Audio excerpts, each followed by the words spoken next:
The settlement on Titan's sister moon, designated K7739, operated at the edge of what xenobiologists called the thermal comfort zone. During the local summer, surface temperatures held steady at -41 degrees Celsius. The colonial administration considered this manageable. 17 alien species maintained research outposts across the moon's methane plains, studying the unique crystalline formations that grew in the subsurface ice. Margaret Rees had arrived 14 years earlier with her husband, both employed as environmental data technicians for the Galactic Survey Corps. After his death during a routine equipment failure 3 years prior, she had remained. She was 67 years old. Her contract had expired, but transportation off-world occurred only twice per standard year, and she had missed the last departure window. The colonial director offered her continued housing in the human quarters, a small prefabricated unit with standard thermal regulation systems powered by the central reactor grid. The moon's winter arrived with mathematical precision. Orbital mechanics dictated a 9-day period when K7739 would pass through the shadow of its parent gas giant. No sunlight would reach the surface. Atmospheric models predicted temperatures would descend to -89 degrees Celsius, potentially lower in wind-exposed areas. The storm systems that developed during these transitions were well documented. Wind speeds regularly exceeded 140 kilometers per hour. The alien researchers prepared according to established protocols. The Valorians reinforced their atmospheric containment fields and increased power allocation to their thermal barrier generators. The Kryn delegation sealed their compound and activated triple redundant heating arrays. The Osani, whose biology tolerated cold better than most species, nevertheless upgraded their climate control systems and stockpiled fusion cells. Each facility operated independently, drawing power from orbital satellites or local reactor cores. Margaret observed these preparations during her morning walks across the settlement. She noted the hum of generators being tested, the shimmer of energy barriers being calibrated. The colonial administration had distributed safety bulletins. All personnel were advised to remain indoors. Emergency supplies had been verified. The central reactor was operating at 112% capacity to meet projected demand. She spent 2 days gathering stones. The geology of K7739 produced dense basaltic rocks in the lowland regions, residue from ancient volcanic activity. Margaret collected pieces ranging from 5 to 15 kilograms, transporting them in a borrowed utility cart. She made 7 trips. Her neighbors, a Valorian atmospheric scientist and 2 Kryn archivists, watched from their heated observation platforms. One of the Kryn made a notation in his field journal about human eccentricity. The Valorian asked if she required medical evaluation. Margaret did not explain. She positioned the stones in a circular formation inside her living quarters, approximately 1 meter from the outer walls. She used thermal paste from the maintenance storage to seal gaps between stones. The formation stood 30 centimeters high and ran along the entire perimeter of her unit. When completed, she activated her standard heater at maximum output and left it running for 16 hours. The heat saturated the stones slowly. Basalt possessed a specific heat capacity of 840 joules per kilogram per degree Celsius. The 43 stones she had collected, totaling approximately 400 kilograms, absorbed heat and retained it. The process was passive, requiring no additional technology beyond the initial heating cycle. On the 3rd day, a Valorian engineer visited her unit to verify thermal systems before the storm. He observed the stone formation with what Margaret interpreted as curiosity mixed with dismissal. He scanned the stones with a handheld spectrometer and informed her they would provide negligible thermal benefit.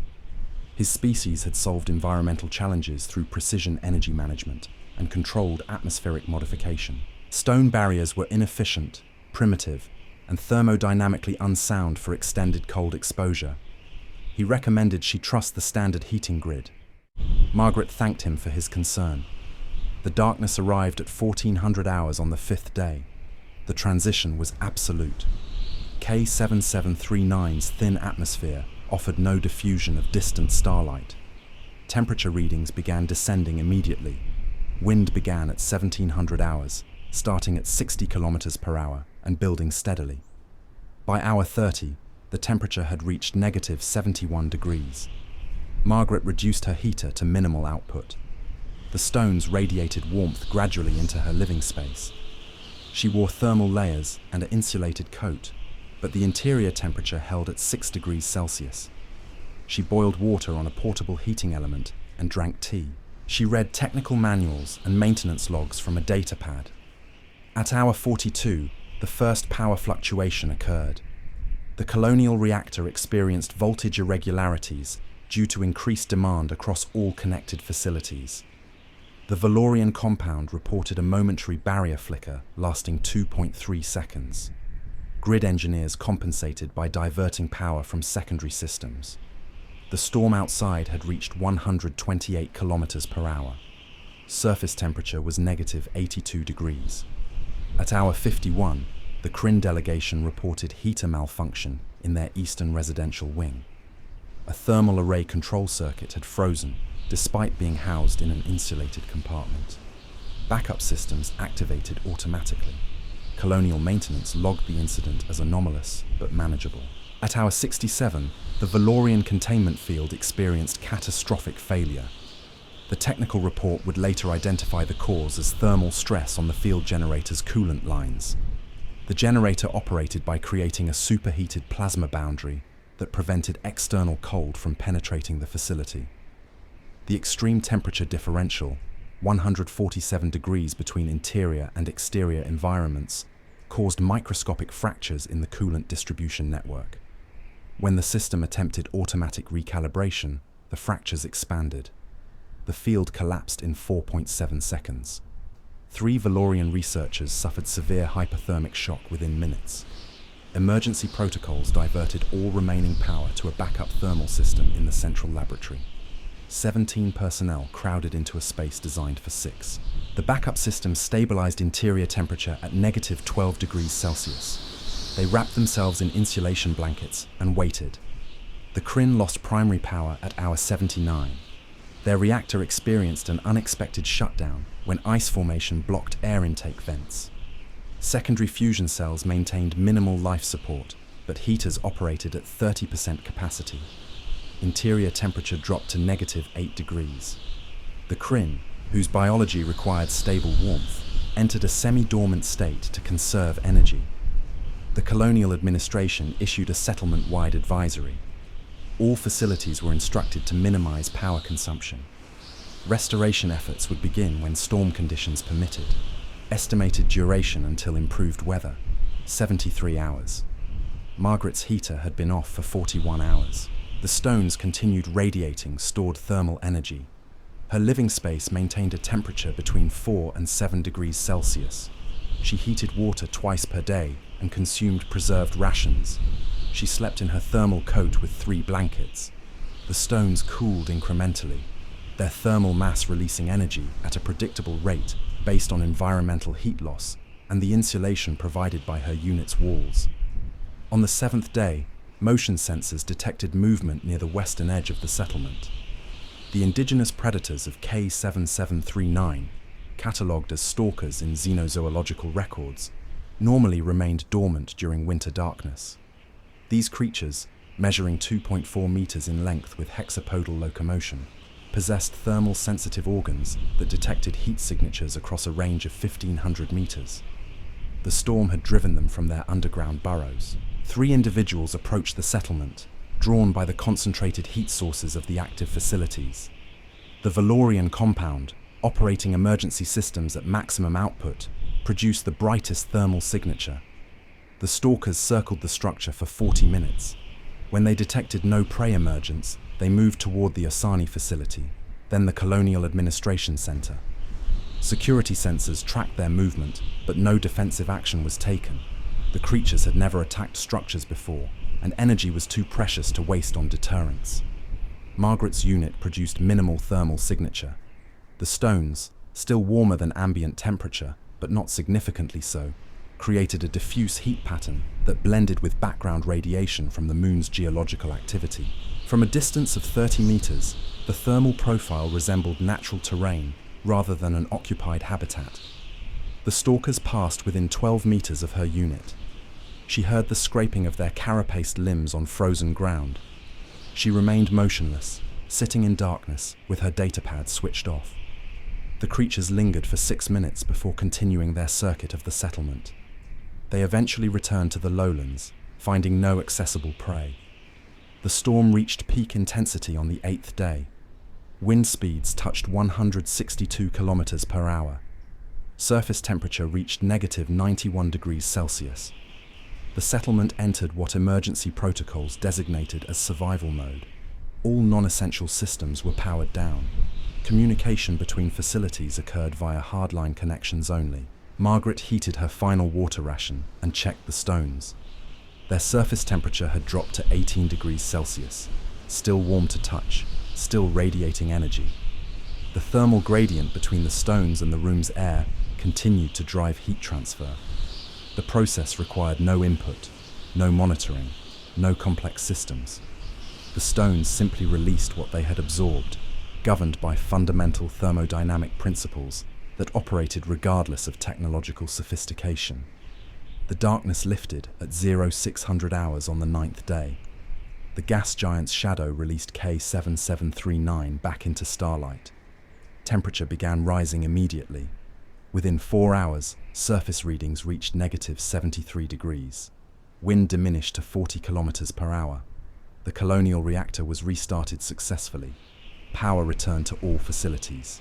The Valorian researchers emerged from their emergency shelter, suffering from mild hypothermia and severe dehydration.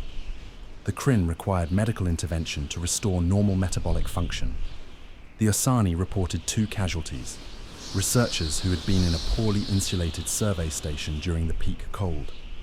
17 other personnel across various facilities experienced cold-related injuries ranging from minor to moderate severity. The colonial director initiated a formal review of thermal management protocols. Margaret restored her standard heater to normal operation. She left the stones in place, arranged along the perimeter of her quarters. The basalt had returned to ambient temperature, but the mass remained. She calculated that with advanced preparation and adequate initial heating time, the system could be repeated indefinitely. A Valorian engineering team requested permission to document her setup. They measured thermal retention rates, calculated energy efficiency, and ran comparative models against their own systems.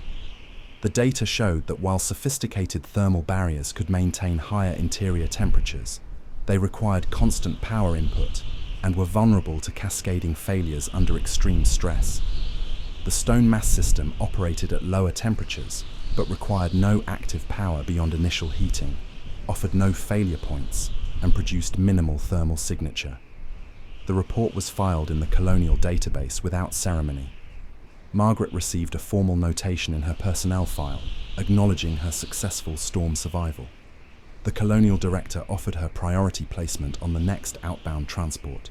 She declined. She mentioned she was considering collecting additional stones before the next winter cycle, perhaps enough to maintain a slightly warmer interior temperature.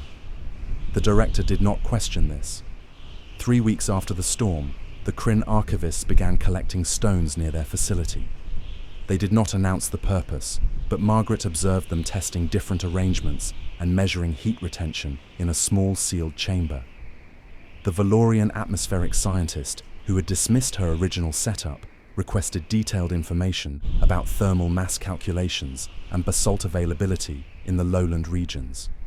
No official recommendation was issued. No protocol was updated. But across the settlement, the collection of stones became gradually more common.